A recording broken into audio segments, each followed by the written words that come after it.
د جبهه مقاومت ډلې مشر احمد مسعود وایي د افغانستان ستونزه پوځي حل لاره نه لري. احمد مسعود یو تازه پیغام رالیږلی دی او له طالبانو څخه یې غوښتنې هم کړې دي. د خرابات ټي وي چینل درنو لیدونکو سلام، ستړي مشئ، وخت مو بخیر.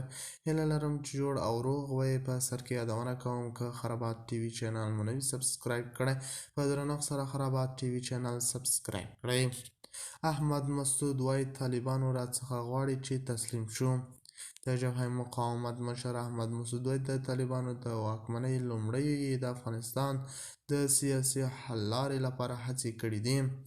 د هغه په خبره له طالبانو یې غوښتي چې انتخابات دې خلکو ته پرېږدي، خو زیاته یې کړه چې طالبان له دې کار څخه ډډه وکړه. مسعود زیاته کړه زما په باور افغانستان پوځي حل لاره نه لري او سیاسي حل لارې ته اړتیا لري. په اوس وخت کې موږ د اتحاد پر لوري یوې نوې مرحلې ته داخل شوي یو. غواړو د خبرو اترو له لارې ټول اړخونه سره راټول کړو چې غږ یې واورېدل شي. مسعود په ګډون یو شمېر پخواني افغان چارواکي وینا کې د یوې غونډې لپاره سره راغونډ شوي دي.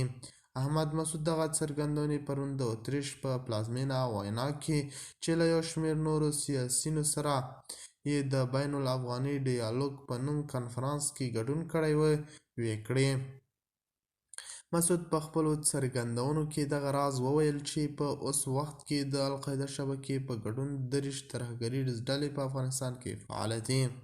وروسته له هغه چې طالبان کابل ونیو، احمد مسعود پنجشیر ته لاړ او ویل کېږي د دې ولایت له سقوط وروسته له افغانستان نه چې وتښتېد تاجکستان ته تللی دی.